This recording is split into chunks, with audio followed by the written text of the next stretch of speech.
Kusanagi turned around, his face beaming with a bright smile as he addressed Mizuwa. He extended an invitation, asking if she would be interested in joining him. Overwhelmed by the offer and touched by Kusanagi's presence by her side, Mizuwa took a moment to thoroughly consider her decision. With newfound confidence, she replied out loud, expressing her eagerness to participate. Kusanagi couldn't help but feel proud of Mizuwa's transformation and the way her spirits had been lifted. The two of them made a pact. If they emerged victorious, Ruka would no longer speak harshly to Mizuwa. Conversely, if Ruka's side won, Mizuwa would resign from the academy. Despite this resolution, Ruka couldn't resist adding some final intimidating remarks, reminding their opponents to be prepared to face the consequences of their actions. Their conversation shifted to the academy rooftop. Mizuwa, displaying her perseverance and determination, sought Kusanagi's guidance, expressing her desire to delve deeper into the study of magic. Kusanagi, puzzled by the sudden summons, maintained his pretense of being a weak and unremarkable mage with a mere 100 units of magic power. He questioned Mizuwa, asking if she was certain about being taught by someone like him. Mizuwa's sharp intuition, however, allowed her to see through Kusanagi's facade and recognize that he possessed hidden powers far beyond what he presented. Impressed by Mizuwa's intelligence and unwavering belief in his ability to help her become stronger, Kusanagi couldn't refuse her plea for assistance. He agreed to help her, setting the condition that she must follow his instructions and remain committed throughout their training. Mizuwa's enthusiasm and joy were palpable as she jumped with delight, overwhelmed by the prospect of Kusanagi's guidance. He assured her that he would never turn down her plea, impressed by her willingness to pursue strength. They recognized the importance of preparing for what lay ahead. To begin their training, Kusanagi asked Mizuwa how she defined magic power. Confidently, she explained that it was the energy inside a person's body necessary for performing magic. When asked about incantations, Mizuwa described them as programmed instructions that converted magic power into magicraft. She added that intentionally increasing a mage's magic power was impossible, as it was predetermined before birth,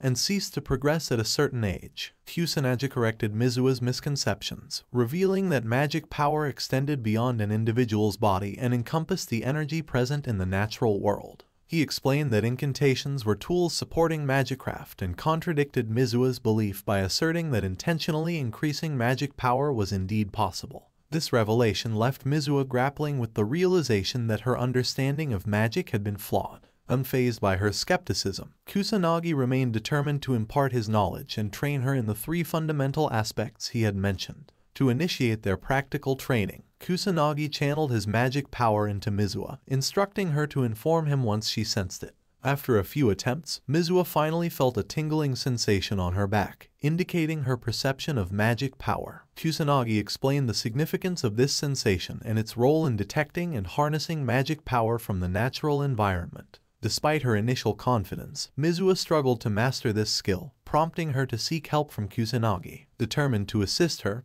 he intensified his efforts, pouring even more magic power into her. Finally, Mizuwa's eyes opened wide, and she realized she could see the magic power before her. Mizuwa stared at her aura in disbelief. She had finally mastered the ability to see magic, a skill she had been striving for. She turned her gaze towards Kusanagi, hoping to perceive his magic power, but she couldn't understand why she could barely see it. Kusanagi praised her for achieving her first goal, and Mizuwa blushed, pretending that it had come naturally to her. With Mizuwa's newfound ability to sense magic, they moved on to their next training phase. Kusanagi instructed Mizuwa to learn how to adjust the amount of magic power she used, using magicraft with the appropriate amount of magic. He advised her to discard any unnecessary actions and focus on efficiency. Similarly, Mizuwa was encouraged to push her magic power to its limits, knowing that it would increase after she recovered from depletion. Curious if their training would differ from the basic teachings of the academy, Mizuwa asked Kusanagi. He reassured her that it was okay to doubt him, as he had always been truthful from the beginning. Mizuwa, however, had grown to trust him and vowed not to doubt him anymore. Kusanagi was pleased, and they moved forward to the next stage of training. Kusanagi instructed Mizuwa to step back as he took off his blazer, preparing to battle her. Mizuwa was excited to witness Akami's true powers. She unleashed a magic circle called the first level of aqua sorcery, sending two swirling water projectiles towards Kusanagi. With a calm demeanor, Kusanagi used his shield power, resembling a honeycomb, to block Mizuwa's attack. Mizuwa was impressed by his abilities. Kusanagi referred to the power he had used as the first level non-attributes magic barrier. He explained to Mizua that if she couldn't break through his shield, defeating her sister Ruka would be impossible. Determined, Mizua launched another attack, this time using ice bullets. However, Kusanagi effortlessly blocked her assault and advised her to keep moving while using her magic craft. He emphasized that stopping her movement would lead to defeat when facing a mage. Following their intense sparring session, Mizua was exhausted. Kusanagi offered her a towel and observed that she had used too much magic power in an inefficient manner. He explained that once she learned to adjust her power, she wouldn't need any incantations. A mage could use magicraft as long as they had magic power. To demonstrate, Kusanagi showcased his own magic, producing a fiery burst. He then compared Mizua's power to his own,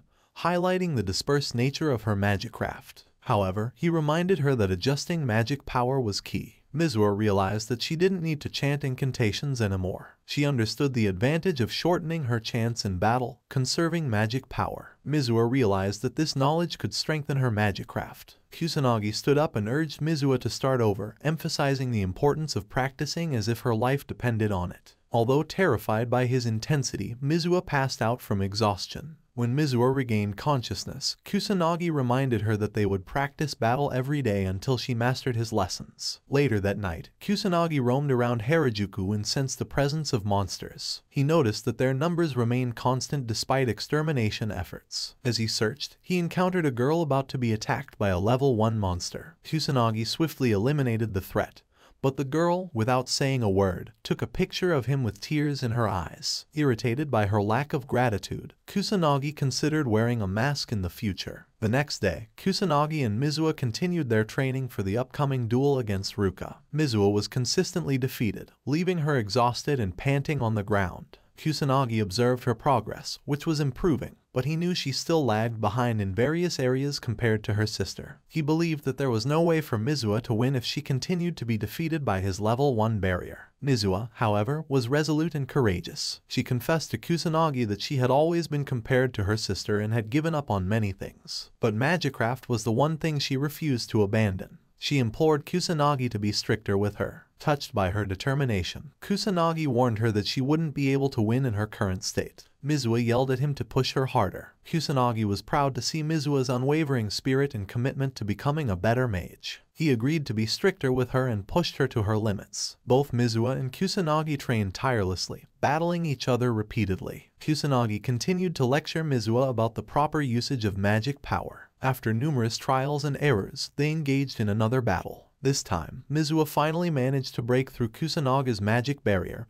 and emerged victorious. Overjoyed with her success, Mizua collapsed on the ground in celebration. Kusanagi, who had doubted her before, felt a surge of pride witnessing Mizua's progress and hard work. Mizua smiled, her face beaming with accomplishment. The next day, Kusanagi and Mizua stood outside the academy, preparing for their duel against Ruka. However, their path was blocked by someone who approached them at the entrance. A swarm of media reporters showed interest in the upcoming duel between Mizua and Ruka. Mizua was dumbfounded by the presence of the press, who seemed to have inside information about the duel. Kusanagi realized that even a simple battle between students highlighted the importance of noble mage lineage. The duel was scheduled to take place in the school's coliseum, and the entire academy was eagerly anticipating the event. Kusanagi thought it might be overwhelming for other students to participate, but Mizua explained that magic duels were rare occurrences and treated like special events by the academy. Both Mizua and Kusanagi prepared themselves for the duel as their names were called by the announcer. Sensing Mizua's nervousness, Kusanagi called her name before she walked forward, cheering her on to do her best. Mizua's stage fright transformed into motivation,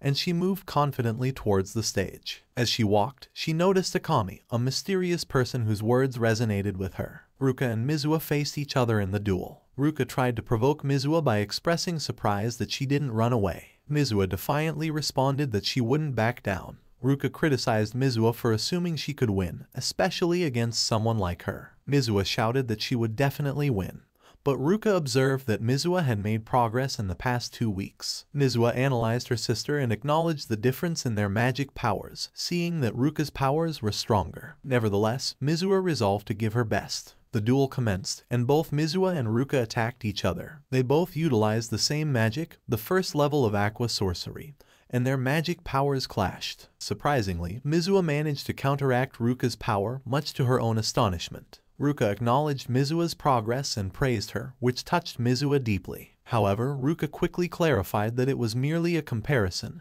and not genuine praise. This provoked Mizua, but she remained determined. Ruka decided to increase her magic power, launching a relentless attack. Mizua struggled to defend herself until she could no longer withstand Ruka's onslaught and fell off the stage beside Akami. Kusanagi looked at Mizua, hoping she wouldn't give up. Based on his observations, Mizua had a higher chance of winning in terms of enchanting speed, but Ruka was simply stronger. Ruka criticized Kusanagi for not helping Mizua, despite having protected her before. Kusanagi defended his decision, stating that he didn't underestimate Mizua. Ruka was confused, but Mizua rose to continue the fight. This terrified Ruka as she watched her sister stand up after enduring her level 2 magic attack. Mizua repeatedly declared that she wouldn't give up. She emphasized that magicraft was the one thing she held on to, even if she lost everything else. Mizua launched another attack against Ruka. The Mizua sisters fought fiercely, both using their magic powers. However, Mizua's body reached its limit, and she collapsed, refusing to give up. In the first round, Ruka emerged as the victor. Mizua hated herself on the ground for not being able to defeat her sister. Kusanagi approached Mizua to console her in her defeat. He noticed that the battle had been based on magic power adjustments, and Mizua simply lost in terms of the amount of magic power. Ruka hoped that Kusanagi could finally understand that Mizua had no talent. However, Kusanagi stood up and defended Mizua, recognizing her hard work. Mizua cried tears of joy upon hearing Kusanagi's unwavering belief in Hirvan after her defeat. Kusanagi told Ruka that Mizua was his disciple and expressed his displeasure whenever Ruka spoke ill of her sister. Mizua cried tears of happiness, feeling a renewed sense of hope and determination. Ruka felt frustrated and believed that Kusanagi was being overly confident, especially considering his magic power level of 100. Kusanagi, with an intimidating presence, asserted that he would defeat Ruka despite his magic power level. Ruka dismissed Kusanagi's words as nonsense, but she decided not to be his opponent for now. It was Ryuji's turn to duel, and both he and Kusanagi were brimming with confidence. They believed that Kusanagi would defeat Ryuji in a matter of seconds. Kusanagi carried Mizua off the stage, as she was exhausted, and advised her to pay attention to his battle to further hone her skills. Strangely, Mizua noticed that her body no longer hurt, and her wounds were healing. Kusanagi walked confidently to the stage, knowing that he could defeat Ryuji with his magic power level of 100. However, he acknowledged that he had to go all out and keep his magic power at 100 to stand a chance. He vowed to use non-attribute magic and proceed without incantations or setting up a magic barrier, even if it meant risking his life. He was thrilled to fight against two strong students. Ryuji and Kusanagi attempted to intimidate each other, both claiming not to hold back their power. As the match began, the crowd cheered for Ryuji, teasing Kusanagi to be gentle with his opponent. Ryuji unleashed his 8,000 magic power, while Kusanagi observed his aura and realized that it might pose a challenge. Despite using only 100 units of magic power, Kusanagi knew he could die if he let his guard down. However, he swiftly put Ryuji to sleep with just a touch of his finger. The crowd was astonished to see the match end so quickly, with Ryuji still lying unconscious. Kusanagi emerged as the victor. Ruka rushed to Ryuji's side, concerned for her friend. Kusanagi explained to Ruka that he had knocked out Ryuji with just one hit, without using any incantations. Ruka was in awe of Kusanagi's ability, but he continued to provoke her, stating that the match had ended quickly. Mizua, astonished by Kusanagi's prowess, realized that he was not someone to be underestimated. Ruka decided to challenge Kusanagi to a duel, and he observed her magic power of 10,000.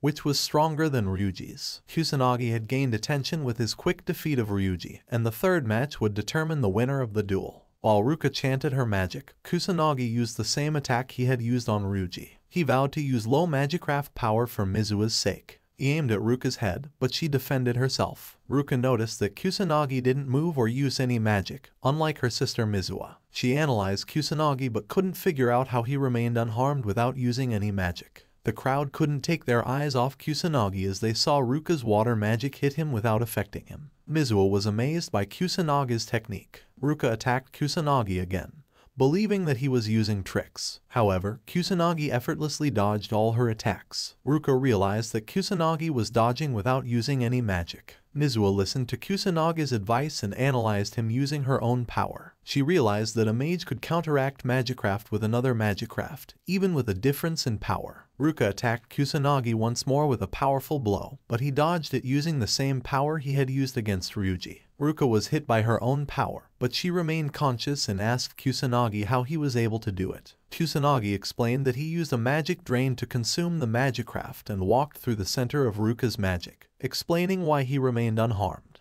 The stage was demolished by Ruka's powerful attack, except for the path where Kusanagi had walked. Ruka was impressed by Kusanaga's ability and acknowledged her defeat in the duel. Accepting her loss, Ruka stood up and fulfilled her promise not to say anything harsh to MANHUA and never to force her to quit school again. Kusanagi, who had been MANHUA's teacher, proudly stated that she had grown stronger in just 2 weeks. He advised Ruka to stop being overprotective of her little sister. MANHUA, filled with determination, promised to become stronger and relieve her sister's worries. The MANHUA sisters shared a laugh, but their moment of respite was interrupted by a sudden sense of a strong power. The sky turned red, reminiscent of the calamity from the past. Kusanagi recognized the abnormal magic power and realized that the calamity was happening once again.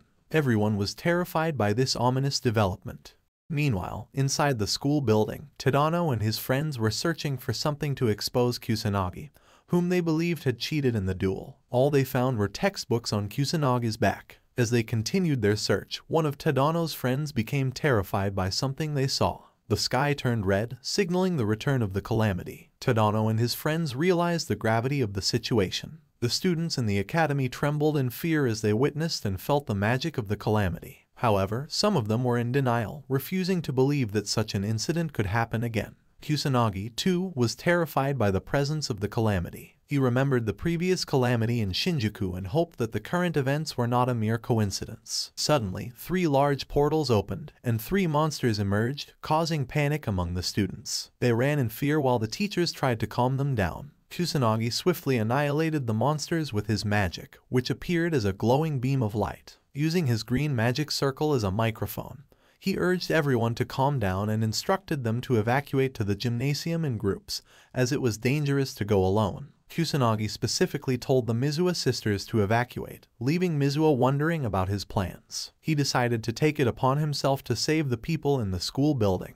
Despite the concerns of the teachers, Ryuji volunteered to accompany Kusanagi, assuring the teacher that there would be no problems, as he had witnessed Kusanagi's capabilities before. The teacher understood Kusanagi's potential but worried about his students pushing themselves too far. As they prepared to go, Ryuji bid farewell to Kusanagi and reminded him to be careful. Ryuji then showcased his speed, boasting that he could run 100 meters in 10 seconds, questioning if Kusanagi could keep up. However, to Ryuji's surprise, Kusanagi used his green magic circle to move even faster, leaving Ryuji impressed by his monstrous speed. Motivated by Kusanagi's abilities, Ryuji decided to closely observe Kusanagi's true power and save everyone along the way. Kusanagi sensed that there were 58 magic power users in the school building, but he was also concerned that there might be a human without any magic power. He leaped in front of the school building and began searching the entire school. He encountered monsters attempting to harm students and swiftly killed them with his magic. He protected the girls who were about to be attacked and ensured the safety of everyone he encountered. Meanwhile, Ryuji guided their fellow schoolmates to the gymnasium, acting as a guard. However, one student noticed something behind them. Ryuji saw their schoolmates falling from the building but floating safely due to magic protecting them. This made Ryuji question Kusanaga's identity, suspecting that he possessed extraordinary powers. Despite his doubts, Kusanagi was glad to see Ryuji capable of handling the situation on his own. Kusanagi sensed another student in danger, a girl surrounded by vicious monsters in the hallway. She was cornered and unable to devise an escape plan. Desperate for someone to save her, she screamed for help. Glowing light that killed the monsters surrounding her. She was speechless, realizing that the magic she witnessed was the same as when she was saved in Shibuya. It was Kusanagi who appeared in front of her to check if she was okay. Connecting the dots, she asked if he was the one who saved her. Kusanagi confirmed it, but he didn't see it as anything special. The girl developed feelings for Kusanagi as she witnessed his kindness. Ryuji rushed to the scene upon hearing the girl's scream, but Kusanagi guided her to follow Ryuji for safety. The girl admired Kusanagi even more as he ran tirelessly to save others. Kusanagi's main goal was to ensure the safety of everyone in the building, regardless of personal recognition. The girl expressed her gratitude to Kusanagi for saving her twice, bowing her head in appreciation. Kusanagi humbly accepted her thanks. Kusanagi continued running as fast as he could, sensing the presence of more people in need of rescue. He had no time to wait for the police to arrive. Meanwhile, in a meeting, the Prime Minister announced the occurrence of the calamity at the Kamui Magic Academy. Questions arose among the attendees, as the calamity had not been seen in 50 years. The Prime Minister decided to contact the Beast Countermeasure Division of the Metropolitan Police Department and the Magic Nobles for assistance. He acknowledged that the self-defense force lacked the necessary personnel skilled in battling monsters, as their focus had been on national defense and international affairs. The police and magic nobles swiftly arrived at the academy. They discussed the reappearance of the calamity and wondered how such an event could occur again. The policewoman, Sonata, expressed confidence that they would handle the situation easily, while the policeman, Shirushego, from the Beast Countermeasures Division, assured her that they had it under control. Reporters in a helicopter captured footage of the calamity unfolding at the academy. As they watched, they saw not only weak monsters but also flying soldier monsters roaming the campus. Inside the gymnasium, the teacher guided the students in defeating the monsters, impressing the viewers watching the news. However, two individuals watching the news became terrified as they realized the academy was near their location. More unfortunate events unfolded as monsters began to appear in the streets. Some children watched the news without fully grasping the seriousness of the situation, while the elderly were horrified, having experienced the calamity before. Back in the building, Kusanagi sensed that the number of monsters pouring in was increasing. He knew that stronger monsters would appear soon, marking the second stage of the calamity. Despite feeling burned out from his continuous efforts to annihilate monsters and save people, Kusanagi persevered. He understood that defeating individual monsters wouldn't solve the problem entirely since the true boss remained undefeated. He decided to hold on until the final stage, where the final boss would appear. Meanwhile, Tadano and his friends fought for their lives against a demon soldier. Exhausted and on the verge of defeat, Tadano felt insecure, especially after witnessing Kusanagi defeat the demon soldier effortlessly. Tears streamed down his face as he cried for his perceived weakness. In that moment, he heard Kusanagi's voice responding to his self-doubt. Tadano saw a huge fire, and suddenly the demon soldier disappeared, leaving only its legs behind. Kusanagi appeared and walked past them. Instead of thanking him, Tadano became furious, feeling humiliated by Kusanagi's repeated saves. He chased after Kusanagi, questioning why Kusanagi would save him and if he found him annoying. Kusanagi responded in a typical heroic fashion, stating that there was no particular reason for saving Tadano other than the fact that he was capable of doing so. However, Tadano's fragile ego couldn't accept this explanation, and he felt further humiliated.